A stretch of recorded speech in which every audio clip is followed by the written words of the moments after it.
We started getting letters. The scope of this tragedy began to unfold in ways I had never imagined. Hearing from you tells me that in distant America, someone remembers me, a person practically from another dimension.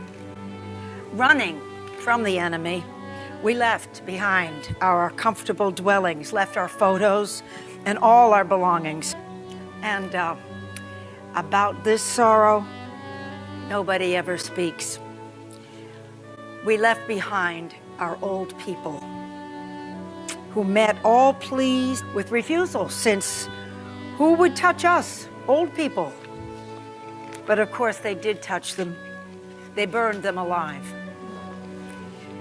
So, parents grabbed their children and fled. Our lives were spared, but our roots were destroyed. Nothing was left of the Jewish community.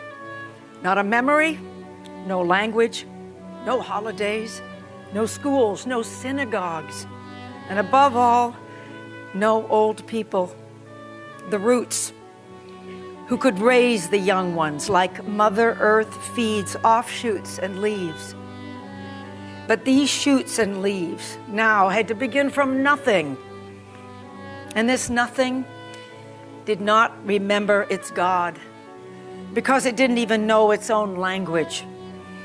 It didn't know how to pray. And there was no one to teach, no one to guide, nothing. That is why our correspondence is so dear to me personally. My dear American friends, you are my roots. I save all the letters that I have received from you, and I often reread them. You see, from my past, I have only one thing, just one photograph. My grandfather and grandmother on my father's side. This is all that remains for me of my life from before the war, although I don't know a thing about them, who they were, where they lived, what they did, how they laughed, and about what and whom they cried over. Well, I will bring this conversation with you to a close. I don't write, I simply speak with you about whatever comes into my head. Be happy, my dear ones. Maria.